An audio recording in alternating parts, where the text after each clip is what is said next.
جو ہے سب جگہ مسلمان پیٹے جا رہے کیونکہ ہم قرآن مجید سمجھ کے نہیں پڑھتے. اگر ہم قرآن مجید سمجھ کے پڑھے اور اکٹھا ہوں گے تو انشاءاللہ ہم مسلمانوں کے بیچ کوئی فرقہ نہیں ہوگا. اللہ تعالیٰ فرماتے سورہ عمران میں سورہ نمبر 3 آیت نمبر 103 میں وَاعْتَصِمُوا بِحَبْلِ اللَّهِ جَمِيعًا وَلَا تَفَرَّقُوا. آپ اللہ کی رسی کو مضبوطی سے پکڑیے اور آپس میں فرقے مت بنائیے. اللہ کی رسی کیا ہے؟ قرآن مجید. اللہ کی رسی ہے قرآن مجید اور محمد صلی اللہ علیہ وسلم کی صحیح حدیث. اگر ہم قرآن مجید اور صحیح حدیث کو مضبوطی سے پکڑیں گے اور آپس میں فرقے نہیں بنائیں گے انشاءاللہ ہم پھر سے دنیا کی اونچائی پہ پہنچیں گے انشاءاللہ. اور کئی لوگ ہیں جو یہ بھی کہتے ہیں کہ قرآن مجید کو عربی میں پڑھنا بالکل ضروری نہیں ہے, صرف ترجمہ پڑھو کافی ہے. یہ اس طرف جا رہے ہیں. ایک مسلمان اس طرف جا رہے جو قرآن مجید کو سمجھ کے پڑھو ہی مت, اور دوسرے طرف جو بہت ماڈرن مسلمان ہیں بولتے عربی میں پڑھ کے فائدہ کیا ہے. اللہ تعالیٰ فرماتے سورہ نساء میں سورہ نمبر 4 آیت نمبر 171 لا تغلوا فی دینکم. آپ دین کے اندر جاستی مت کیجئے, مطلب دائرے کے باہر مت جائیے, دائرے میں رہیے. Do not commit excesses. عربی پڑھنے کے بھی فائدے ہیں. اللہ تعالیٰ فرماتا ہے سورہ عنکبوت میں سورہ نمبر 29 آیت نمبر 45 اللہ تعالیٰ فرماتے اتلو ما اوحی الیک من الکتاب. آپ پڑھو اس آیت کو جو اللہ تعالیٰ نے نازل کی اس کتاب میں. یعنی پڑھنا بھی عربی میں آپ کو فائدے پہنچائیں گا. اللہ کے نبی محمد صلی اللہ علیہ وسلم فرماتے ہیں حدیث ترمذی کی حدیث نمبر 1003 جو اللہ کے رسول فرماتے ہیں کہ جو کوئی ایک حرف قرآن شریف کا پڑھتا ہے اسے 10 ثواب ہے. اللہ ایک حرف نہیں, الف ایک حرف ہے, لام ایک حرف ہے, ہاں ایک حرف ہے. اگر آپ اللہ کہیں گے تو آپ کو 30 ثواب ملیں گا. عربی قرآن پڑھنے کے بھی ثواب ہے, لیکن یہ 10 ثواب ہم اتنے غلطیاں کرتے ہیں, ہر روز اتنے گناہ کرتے ہیں کہ 10 ثواب کافی ہے ہمیں جنت لے کے جانے کے لیے. یہ 10 ثواب کافی ہے, ہمیں اور ثواب چاہیے. اگر آپ قرآن شریف پڑھیں گے اور سمجھیں گے اور عمل کریں گے تو سینکڑوں گنا زیادہ ثواب ملیں گے آپ پہ. حدیث میں آتا ہے ابن ماجہ کی چیپٹر نمبر 16 حدیث نمبر 219 جو اللہ کے رسول کہتے ہیں یا ابو در تم اگر ایک آیت کو سمجھو گے وہ 100 رکعت نفل سے بہتر ہے. اللہ کے رسول فرماتے یا ابو در تم اگر ایک قرآن کی آیت کو سمجھو گے وہ 100 رکعت صلاح نوافل صلاح سے بہتر ہے. اور ایک رکعت میں کم از کم سورہ فاتحہ تو پڑھنا چاہیے آپ کو, کم از کم 7 آیتیں ہیں. 100 رکعت میں کم از کم 700 آیتیں ہیں. تو اللہ کے رسول فرماتے ایک آیت کو سمجھ کے پڑھنا, سمجھنا 700 آیت کی تلاوت کرنے سے بہتر ہے. یعنی سمجھنا 700 گنا صرف تلاوت سے بہتر ہے. اللہ کے رسول فرماتے ابن ماجہ میں, اور یہ صحیح حدیث ہے. ہم لوگ سے پوچھتے ہیں قرآن شریف کیوں نازل کیا گیا, تو لوگ کہتے جب اوپننگ سرمنی ہوتی نا, اوپننگ سرمنی آفس کی, تو قرآن شریف پڑھنے کا. جب گھر کا افتتاح ہوتے تو قرآن شریف پڑھنے کا. جب کوئی مر گیا تو قرآن خوانی کرتے. تو قرآن شریف نازل کیا گیا تھا قرآن خوانی کے لیے. اور لوگ کرتے ختم قرآن, ختم قرآن 1 2 3 ختم قرآن کے رمضان میں 3 بار 4 بار 10 بار. الحمدللہ آپ کو ثواب ملے گا, انشاءاللہ ملے گا. لیکن اگر آپ رمضان میں 2 بار ختم قرآن کرتے ہیں, میری یہ رائے رہے گی کہ ایک بار عربی میں پڑھو اور ایک بار ترجمہ پڑھو, وہ بہتر ہے. کم از کم سمجھ میں تو آئیں گا آپ کو. اور اگر آپ چاہتے ہیں کہ اوپننگ سرمنی میں قرآن خوانی ہو یا افتتاح ہو گھر کا تو قرآن خوانی ہو، کوئی مر جاتا قرآن خوانی، میں کوئی قرآن کی آیت میں صحیح حدیث میں نہیں جانتا ہوں کہ محمد صلی اللہ علیہ وسلم یا صحابہ کوئی مر جاتا تو قرآن پڑھتے تھے یا کوئی افتتاح کے لیے قرآن پڑھتے تھے. اگر آپ کو قرآن پڑھنے کا ہی ہے تو میں یہ کہتا ہوں کہ آپ قرآن اگر پڑھتے ہیں 100 مائل کی سپیڈ کے اوپر 30 لوگ کو بلاتے اور 1 گھنٹے میں ختم کرتے، تو میں کہتا ہوں کہ 2 گھنٹے کے لیے بلاؤ، عربی بھی پڑھو ترجمہ بھی پڑھو، نہیں تو 30 کے بدلے 60 لوگ کو بلاؤ. ایک آدمی اگر 1 پارا پڑھتا ہے تو ایک آدمی کو بولا آدھا پارا پڑھو عربی میں اور آدھا پارا ترجمہ پڑھو. کم از کم وہ قرآن تو پڑھنا حدیث میں لکھا نہیں، لیکن کم از کم اگر آپ ترجمہ پڑھیں گے تو آپ کو علم تو حاصل ہوگا اور انشاءاللہ کچھ چیز کے اوپر عمل تو کریں گے. تو قرآن کو سمجھ کے پڑھنا بہت ضروری ہے، بہت ضروری ہے. اور ایک مثال میں پیش کرتا ہوں کہ اگر آپ فرانس جاتے ہیں ایک ڈگری حاصل کرنے کے لیے، بی ایس سی کی ڈگری، آپ فرینچ نہیں جانتے، آپ کلاس اٹینڈ کرتے ہیں، کلاس اٹینڈ کرتے ٹیچر استاد آپ کو پی دیتا ہے، پریزنٹ، بولتے ہیں حاضر ہے، حاضر ہے تو پی لکھتا ہے، present, P for present, English میں پریزنٹ. آپ پورا سال پریزنٹ رہتے، پی ملتا ہے آپ کو، آپ خوش ہے. جب ایگزامینیشن آتا ہے تو کوشچن پیپر، سوال کا جو پیپر ہوتا ہے وہ آپ کو فرینچ میں ملتا ہے، آپ کو فرینچ نہیں آتی، آپ کچھ سمجھ نہیں سکتے، لیکن ایگزامینیشن میں بھی آپ کو پریزنٹ ملتا ہے، پی. کیا آپ جواب دے سکیں گے پیپر کا؟ آپ کچھ سوال ہی نہیں سمجھے تو جواب کیا دیں گے؟ تو یہ پی جو ہے وہ پریزنٹ کے لیے، پاس کے لیے نہیں، آپ ایگزامینیشن میں فیل ہو جائیں گے. تو آپ صرف قرآن شریف عربی سے پڑھیں گے، آپ کو پی ملے گا، لیکن وہ پی پاس کے لیے نہیں ہے، پریزنٹ کے لیے، موجود، حاضر. ہمیں غلط فہمی ہے کہ ہم پڑھیں گے تو ہم جنت میں جائیں گے. صرف پڑھنا کافی نہیں ہے، پڑھ کے سمجھو اور قرآن مجید پہ عمل کرو تو انشاءاللہ آپ جنت میں جائیں گے. ہم کیا کرتے؟ الحمدللہ قرآن مجید کو عزت دیتے، اور اکثر ہم لوگ کیا کرتے؟ اتنی عزت دیتے کہ اس کا مقصد ہی فوت ہو جاتا ہے. ہم قرآن مجید کو ایک دم اوپر کی شیلف پہ، الماری کے سب سے اونچی جگہ پہ رکھتے ہیں، اتنا اونچا رکھتے ہیں کہ اگر پڑھنے کی چاہت ہو تو چڑھنا نکالنا 10 بار سوچیں گے. اور اس کے اوپر دھول آتی ہے، دھول لگی ہوتی ہے. جو کتاب ہم روز استعمال کرنا چاہتے وہ کتاب ایسے ہائٹ پہ رکھنا چاہیے، ایسے جگہ پہ رکھنا چاہیے جو آسانی سے نکالی جا سکتی. قرآن شریف، قرآن مجید ہمارے لیے ایک ہدایت کی کتاب ہے، روز کی زندگی کے لیے ہدایت ہے. تو ایسے جگہ رکھو کہ فوراً اس کو حاصل کر سکے، پڑھ سکے. کچھ لوگ قرآن مجید کو کپڑے میں، مخمل کے کپڑے میں اتنا ٹائٹ باندھ کے رکھتے ہیں کہ جب پڑھنے کا شوق ہوا تو بولیں گے ارے کھولنے کے لیے 5 منٹ، باندھنے کے لیے 10 منٹ، میرے پاس تو صرف 10 منٹ ہے، جان دو نہیں پڑھوں گا. عزت دینا چاہیے، الحمدللہ اچھی بات ہے، لیکن صرف اوپر کی عزت اور دل میں عزت نہیں، کوئی فائدہ نہیں. ہم قرآن مجید کو ہاتھ لگانے کے پہلے 1000 چیز سوچتے، جیسا کہ وہ RDX بم میں پھٹ جائیں گا. کہ ہم قرآن مجید کو میں جوتا پہنا ہوں، ہاتھ لگا سکتا ہوں کہ نہیں؟ میری وضو نہیں، ہاتھ لگا سکتا ہوں کہ نہیں؟ میں کھڑا ہوں تو پڑھ سکتا ہوں کہ نہیں؟ میں گاڑی میں سفر کر رہا ہوں، قرآن شریف پڑھ سکتا ہوں کہ نہیں؟ میں آفس میں پڑھ سکتا ہوں کہ نہیں؟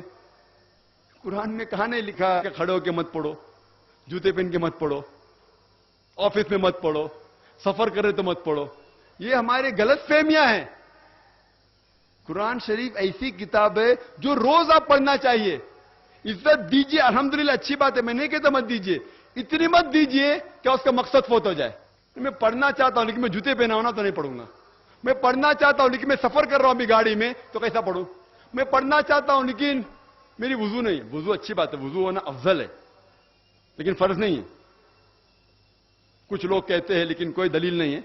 ابن حجر جس نے تفسیر لکھی صحیح بخاری کی، وہ کہتے ہیں کہ قرآن مجید کو ہاتھ لگانے کے لیے کوئی شرائط نہیں، لیکن آپ وضو میں تو افضل ہے، لیکن افضل یہ ہے کہ کم از کم پڑھ کے عمل تو کرو. آپ بولیں گے وضو میں سے پڑھوں گا ہی نہیں. تو ہمیں بہت سے غلط فہمیاں ہیں جو ہمیں دور کرنا چاہیے. اور آپ جائیں گے عرب ممالک میں، نماز کے لیے اگر 10 منٹ باقی ہے تو عرب الحمدللہ قرآن شریف کو لیں گے اور پڑھیں گے. وہ عربی زبان جانتے ہونے ترجمہ کی ضرورت نہیں. یہاں بھی چند مسجد میں اگر وقت باقی ہے صلاح کا تو لوگ قرآن شریف پڑھتے، لیکن صرف پہلی صف میں پڑھتے. اگر کوئی دوسری صف میں پڑھتا ہوگا تو کوئی اس کا کان پکڑے گا. آپ قرآن شریف دوسری صف میں کیسا پڑھ رہے؟ وہ پہلی صف والے کی پیٹ ہے قرآن شریف کے وہاں. آپ بے حرمتی کر رہے قرآن کی. آپ جائیے حرم میں، جہاں طلباء اسٹوڈنٹ لوگ جو قرآن پڑھتے ہیں، آدھے اسٹوڈنٹ کی پیٹ ایک دوسرے کے قرآن کے وہاں رہتی ہے، وہاں لوگ پڑھتے. اور اگر آپ کوئی مسجد میں قرآن پڑھ رہے ہیں اور آپ کی پیٹ کعبے کی طرف ہے تو آپ کی خیر نہیں. کعبے کی طرف پیٹ کرتے ہوئے قرآن مجید پڑھ رہے، کدھر بھی قرآن حدیث میں نہیں لکھا کعبے کی طرف پیٹ کر کے پڑھنا حرام ہے. آپ جائیں گے حرم میں تو جو لوگ پڑھتے ہیں، استاد کعبے کو فیس کرتا ہے، کعبے کی طرف منہ ہے، اور سب طلباء کی پیٹ کعبے کی طرف ہے. کدھر لکھا ہوا ہے؟ یہ ہمارے غلط فہمیاں ہیں جو ہمیں دور کرنا چاہیے. قرآن مجید کو ایسی کتاب بنانا چاہیے جو ہر روز ہمیں ہدایت دے، ہر روز اس کا مطالعہ کرنا چاہیے. ہم اتنی عزت دیتے، دیجئے، مہینے کے تو مت دیجئے، وہ اتنی مت دیجئے کہ اس کا مقصد ہی فوت ہو جائے. اور ایک چٹکلا اور ایک پیش کرنا چاہتا ہوں. ایک ہندوستان کے بہت مشہور قاری سعودی عربیہ گئے تھے اور مغرب کا وقت ہو چکا تھا، اذان ہو چکی تھی مغرب کی. تو وہاں کے عرب لوگ نے بولا ہندوستان کے قاری ماشاءاللہ اتنے اچھے، انہیں کہا کہ آپ امامت کرو. تو ہندوستان کے قاری امامت کے، مغرب کی صلاح اچھی قرات پڑی، الحمدللہ مغرب کی صلاح ہو گئی. ایک عرب قاری صاحب کو دیکھ کے مسکرایا. تو قاری صاحب نے ان سے پوچھا کیا آپ کو میری قرات پسند نہیں آئی؟ تو عرب نے کہا آپ کی قرات تو ماشاءاللہ بہت اچھی تھی، لیکن میں سوچ رہا تھا کہ مغرب صلاح میں آپ نے یوسف علیہ السلام کو کنویں میں ڈالا لیکن صلاح کے پہلے باہر کیوں نہیں نکالا؟ جو لوگ قرآن شریف ترجمے سے پڑھ چکے ہیں وہ جانیں گے کہ کیا چٹکلا ہے. سورہ یوسف میں لکھا ہے، آپ جانتے ہیں کہ سورہ یوسف کے اندر یوسف علیہ السلام کے بھائی انہیں کنویں میں ڈالتے ہیں اور ایک کارواں آتا ہے اور اسے کنویں کے باہر نکالتا ہے. یہ سارا ذکر قرآن شریف میں سورہ یوسف میں. تو قاری صاحب نے سورہ یوسف کی تلاوت کی ہے، یوسف علیہ السلام کو کنویں میں ڈالے لیکن صلاح ختم ہونے کے پہلے کم از کم باہر تو نکال لینا تھا. کنویں میں ڈالتے لیکن باہر نکال لینا، صلاح ختم ہو گئی. اس کا مطلب یہ کہ قاری صاحب تلاوت تو اچھی کی لیکن کیا قرآن شریف کی معنی وہ سمجھے نہیں. تو کنویں میں ڈالے لیکن باہر نہیں نکالے یوسف علیہ السلام کو. یہ چٹکلا ہے. تو ہمیں قرآن مجید کی عزت کرنا چاہیے، لیکن سب سے بڑی عزت ہے دل میں، اور اس کو سمجھ کے پڑھے اور قرآن مجید کے اوپر عمل کرے. اور اللہ تعالیٰ فرماتے ہیں قرآن شریف میں سورہ محمد میں سورہ نمبر 47 آیت نمبر 24 میں، آپ کیا قرآن کو نہیں سمجھتے؟ کیا آپ کا دل اتنا سخت ہے؟ آپ کے دل پہ تالے لگ گئے؟ اللہ تعالیٰ فرماتے ہیں کہ آپ قرآن کو نہیں سمجھتے، آپ کے دل پہ کیا تالے لگ گئے؟ اللہ تعالیٰ فرماتے ہیں سورہ بقرہ میں سورہ نمبر 2 آیت نمبر 159 میں کہ اللہ سبحانہ و تعالی جب اپنی آیتیں نازل کرتے ہیں اور عام کرتے ہیں، اور آپ اگر ان آیتوں کو لوگوں سے چھپاتے ہیں تو اللہ تعالیٰ کی لعنت ہے. اللہ تعالیٰ فرماتے ہیں سورہ فرقان میں سورہ نمبر 25 آیت نمبر 30 میں، محمد صلی اللہ علیہ وسلم فرماتے ہیں اللہ تعالیٰ سے کہ یا اللہ یہ میری امہ ہے جس نے قرآن کے ساتھ کھلواڑ کیا. محمد صلی اللہ علیہ وسلم شہادت دیتے ہیں کہ یہ میری امہ ہے جو قرآن شریف کے ساتھ کھلواڑ کیے. تو ہمارا فرض ہے کہ ہم قرآن مجید کو پڑھیں اور سمجھیں. اور قرآن مجید پڑھنے کے دو طریقے ہوتے ہیں، ایک تذکر قرآن، ایک تدبر قرآن. تذکر قرآن مینز قرآن شریف کو پڑھنا اوپری طریقے سے، اور تدبر قرآن مینز قرآن مجید کے معنی کو گہرائی سے اور تدبر کرنا. اور ہمارا فرض ہے کہ ہم قرآن شریف کو پڑھیں. ہر مسلمان کے گھر میں قرآن مجید کا ترجمہ ہونا چاہیے. اگر آپ عربی زبان نہیں جانتے، سب سے بہترین کتاب جو آپ کس کو گفٹ دے سکے، تحفہ دے سکے، وہ ہے قرآن مجید. اگر آپ کسی گھر پہ جاتے نکاح کے اوپر یا کئی بھی فنکشن میں، سب سے بہترین کتاب ہے قرآن مجید. آپ اپنے بچے کو سب سے بہترین کتاب دے سکتے، وہ قرآن مجید. اور ہمیں چاہیے کہ ہر روز ہم گھر میں کم از کم 20 یا 25 منٹ گھر والوں کو لے کے قرآن مجید ترجمے سے پڑھے. آپ کی اور آپ کے گھر والوں کی زندگی انشاءاللہ بدل جائیں گی. میں تقریر کے آخر میں کہنا چاہتا ہوں کہ اللہ تعالیٰ فرماتے ہیں سورہ لقمان میں سوال نمبر 31 کہ اگر آپ سارے پیڑ کو قلم میں تبدیل کریں گے، یہ سارے سمندر 7 سمندر بھی لگا دیں گے اور شاہی میں بدلیں گے، تو بھی آپ اللہ تعالیٰ کی تعریف نہیں لکھ سکو گے. اللہ تعالیٰ فرماتے سورہ الحشر میں سورہ نمبر 59 آیت نمبر 24 میں، اگر یہ قرآن پہاڑ پہ نازل کیا جاتا تو پہاڑ ریزہ ریزہ ہو جاتا، ٹکڑے ٹکڑے ہو کے گر جاتا. اس کے معنی اگر پہاڑ کو ذرا بھی احساس ہوتا اور اللہ تعالیٰ اس قرآن کو پہاڑ کے اوپر نازل کرتا تو پہاڑ اس قرآن کے بوجھ سے ریزہ ریزہ ٹکڑے ٹکڑے ہو جاتا، اور ہم مسلمان کو کوئی فرق نہیں ہو رہا ہے. اسی لیے میں کہتا ہوں بھائیوں کہ قرآن کو پڑھیے، سمجھیے اور اس پر عمل کرو. میں تقریر کے آخر میں حدیث پیش کرنا چاہتا ہوں جو حضرت عثمان کی حدیث ہے. محمد صلی اللہ علیہ وسلم کہا صحیح بخاری میں کتاب نمبر 6 حدیث نمبر 545، جس میں حضرت عثمان رضی اللہ عنہ فرماتے کہ محمد صلی اللہ علیہ وسلم نے کہا خیرکم من تعلم القرآن وعلمہ، سب سے بہترین وہ لوگ ہیں جو قرآن کو سمجھتے ہیں اور لوگوں کو سمجھاتے ہیں. وآخر دعوانا الحمدللہ رب العالمین. ہم بہت ہی شکر گزار ہیں ڈاکٹر صاحب کے کہ ایک مدلل تقریر کی انہوں نے. تو اب اس کے بعد ایک کوشچن آنسر سیشن ہوگا. اگرچہ مصروفیات کو دیکھتے ہوئے کوشچن آنسر سیشن رکھنے کی گنجائش نہیں تھی، لیکن میں ڈاکٹر صاحب سے گزارش کروں گا کہ مختصر چند سوالات یہاں پوچھے جائیں گے اور لائیو ہوں گے. جو سوال پوچھنے والا ہوگا وہ یہاں پر مائک پر آ جائے گا، اور اگر if there is any non-Muslim brother who wants to ask the question to Dr. Zakir Naik, Dr. Saab prefers to answer the questions of non-Muslims, most probably. If there is any non-Muslim brother who wants to ask any question to Dr. Zakir Naik, please do come and ask the question. Your question will be answered first. اگر کان غیر مسلم سوال یژھان کرن doctor Zakir Naik صٲبس، doctor صٲب دن گۄڈنیتھ تٔمۍ سٕنٛدِ سوالُک جواب. گۄڈنیتھٕے سوالس جواب دِنہِ کٲنٛسہِ غٲر مسلم سٕنٛدِس. اگر نہٕ کٕہٕنۍ آسہِ تہٕ تیٚلہِ یی کانٛہہ گۄڈنیتھ تہٕ سُہ پرژھِ سوال. یِم چھِ پروفیسر منصور احمد بٹ صٲب، یِم پرژھن ڈاکٹر صاحب سوال اور ڈاکٹر صاحب دن جواب. That's our first question has been posed by R.S. Bali. Question is God existing as an entity outside physical makeup of universe and thus encompassing the whole of nature around us? Does he govern it from outside as per his wishes, or does he arise as a force merely out of physical and material makeup of nature to be reckoned with, as you understand? بھائی صاحب نے سوال پوچھا اور الحمدللہ میں آپ سب لوگ کی صبر کی الحمدللہ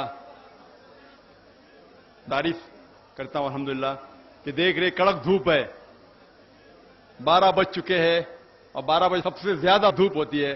لوگ سمجھے کہ صرف بہت کم لوگ ہوئیں گے، اس لیے پنڈال بہت کم تھا، اور کم از کم 10 گنا زیادہ لوگ آ چکے ہیں. تو الحمدللہ پھر بھی اتنی کڑک دھوپ میں بھی لوگ بیٹھے ہوئے ہیں. الحمدللہ انشاءاللہ اللہ سبحانہ و تعالی آپ کو اس کا اجر دیں گے انشاءاللہ. انشاءاللہ ہمارے ہندو بھائی نے سوال پوچھا کہ اللہ سبحانہ و تعالی کیا ہے؟ وہ فزیکل ہے کیا؟ کوئی ایک فزیکل جیسی چیز ہے کیا؟ وہ سارے دنیا کے اندر ہے کہ دنیا کے باہر ہے؟ وہ دنیا کو کنٹرول کیسا کر رہے ہیں؟ جہاں تک سوال ہے فزیکل کا، تو اللہ سبحانہ و تعالی کوئی فزیکل چیز نہیں ہے ہم اور آپ جیسا. اللہ تعالیٰ کا ڈیفینیشن اللہ تعالیٰ دیتے سورہ اخلاص میں سورہ نمبر 112 آیت نمبر 104 میں اللہ تعالیٰ فرماتے قل هو اللہ احد، کہو کہ اللہ ایک ہے. اللہ الصمد، اللہ جو بے نیاز ہے، سب سے اونچا ہے. لم یلد ولم یولد، وہ نہ کسی کو جنا ہے نہ کسی سے جنا ہوا ہے. ولم یکن لہ کفوا احد, اور اس کے جیسا کوئی بھی نہیں ہے. یہ قرآن مجید میں اللہ سبحانہ و تعالی کے 4 لائن کا ڈیفینیشن ہے. جو بھی شخص کہتا ہے کہ یہ خدا ہے, اگر وہ 4 لائن ڈیفینیشن میں اس 4 لائن میں آ جاتا ہے تو ہم مسلمان کو کوئی اعتراض نہیں کہ وہ خدا ہے. انہوں نے پوچھا کہ اللہ تعالیٰ ساری دنیا میں ہے. اللہ تعالیٰ فرماتے ہیں کہ اللہ سبحانہ و تعالیٰ اٹرنل ہے, ایبسولوٹ ہے, بے نیاز ہے, کبھی بھی فنا نہ ہونے والی چیز ہے, اور ساری آسمان اور دھرتی ان کی ہے. وہ نہ کبھی تھکتے نہ انہیں کبھی نیند آتی ہے, نہ انہیں نیند کی ضرورت ہے. اور آگے فرماتے کہ ان کا عرش ہیونز اینڈ ارتھ کے اوپر ہے, مطلب سارے آسمان پہ عرش ہے. اللہ سبحانہ و تعالیٰ یہ بھی ذکر کرتے ہیں, آپ جہاں بھی دیکھیں گے اللہ سبحانہ و تعالیٰ کا وجہ پائیں گے. اس سے میں یہ ثابت ہوتا ہے کہ اللہ سبحانہ و تعالیٰ کا علم سارے جگہ میں ہے, سارے کائنات میں ہے, اور وہ الحمدللہ ثم الحمدللہ ان کے پاس اتنا پاور. اللہ تعالیٰ کہتے ہیں کہ his power over all things ان اللہ علی کل شیء قدیر. ان کی طاقت ایسی ہے کہ سارے جہاں میں پھیلی ہوئی. اور وہ سوال تھا فزیکل چیز ہے, وہ فزیکل نہیں ہے, آپ اور ہم جیسے نہیں ہے, وہ کچھ علیحدہ چیز ہے. اور اللہ تعالیٰ فرماتے ہیں سورہ شورى میں, سورہ نمبر 42 آیت نمبر 11, لیس کمثلہ شیء, اللہ تعالیٰ کے جیسی کوئی بھی چیز نہیں ہے. تو ہم اللہ سبحانہ و تعالیٰ کو اس دنیا میں کسی بھی چیز سے کمپیئر نہیں کر سکتے, وہ ایک علیحدہ چیز ہے. Second question has also been posed by a non-Muslim, Gurmeet Singh, MSc Astrophysics. Do Islamic views portray the cosmic makeup of universe close to Big Bang theory and theory of relativity? And because of this ideological background, Maulana and ulama base their explanation of Mi'rajun Nabi sallallahu alayhi wa sallam in their khutbat and discourses. This should not be a natural coincidence. سوال ہے کہ قرآن شریف میں اسلام میں astronomy, cosmology, یہ جو آسمان کی جو پڑھائی ہے اور فلکیات کے بارے میں ذکر ہے, اور کیا قرآن مجید جو آج سائنس نے ایڈوانس کر چکی ہے بگ بینگ میں مانتی ہے, اور یہ مولانا لوگ جو معراج کا ذکر کرتے ہیں وہ کیا ہے؟ قرآن شریف میں کئی آیتیں ایسٹرونومی کے بارے میں ذکر کرتی ہے. ہم ایک لیکچر دے سکتے صرف ایسٹرونومی پر, اور ایسٹرونومی کے بارے میں جاننے میں آپ میری کیسٹ دیکھ سکتے.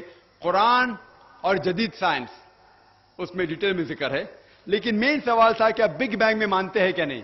اور بگ بینگ یہ کہتی ہے کہ ساری کائنات ایک تھی, اس کے بعد ایک بڑا دھماکہ ہوا بگ بینگ, اور اس میں پھر وجود میں آیا یہ گیلیکسیز, یہ تارے, یہ ستارے, اور یہ فلک, اور یہ پلانٹس, سورج, چاند, اور یہ دھرتی. اسے کہتے بگ بینگ. اور یہ ڈسکور سائنٹسٹ لوگ نے کیا سم ویئر اراؤنڈ 1970, کچھ 30-40 سال پہلے ڈسکور کیا ہے بگ بینگ کے بارے میں. اللہ سبحانہ و تعالی 1400 سال پہلے اس کا ذکر کرتے ہیں سورہ انبیاء میں, سورہ نمبر 21 آیت نمبر 30 میں, اولم یر الذین کفروا ان السماوات والارض کانت رتقا تکنہما, کہ وہ کافر لوگ نہیں جانتے کہ یہ فلک, یہ آسمان اور یہ دھرتی ایک تھی اور ہم نے انہیں چھٹا کیا. تو یہ جو بگ بینگ آج سائنٹسٹ نے ڈسکور کیے کہ کائنات کیسے وجود میں آئے, ابھی 30-40 سال پہلے انہوں نے اس کا علم حاصل کیا. الحمدللہ ثم الحمدللہ, اللہ سبحانہ و تعالی اس کا ذکر 1400 سال پہلے قرآن مجید میں کرتے ہیں. اور ایسے کئی آئے تھے ایسٹرونومی کے بارے میں. ہم پہلے یہ نہیں جانتے تھے کہ دنیا گول ہے, پہلے ہم سمجھتے دنیا چپٹی ہے. ابھی ہمیں پتا چلا 300-400 سال پہلے کہ دنیا گول ہے. اللہ تعالیٰ فرماتے سورہ نازیات میں, سورہ نمبر 79 آیت نمبر 30 میں, وَأَرْضَ بَعْدَ ذَلِكَ دَحَاهَا, اور اس کے بعد ہم نے دنیا بیدے کی شکل میں بنائی. دہا کے ایک معنی ہے کہ پھیلی ہوئی اور دنیا پھیلی ہوئی ہے, اور دوسرے معنی ہے کہ بیدے کی شکل. یہ دہا عربی لفظ دھویا سے آتا ہے, اور ہم جانتے ہیں کہ دنیا گول بال کی طرح پوری طریقے سے گول نہیں ہے, وہ جیوسفیریکل ہے, مطلب پول سے اوپر اور نیچے سے چپٹی ہے.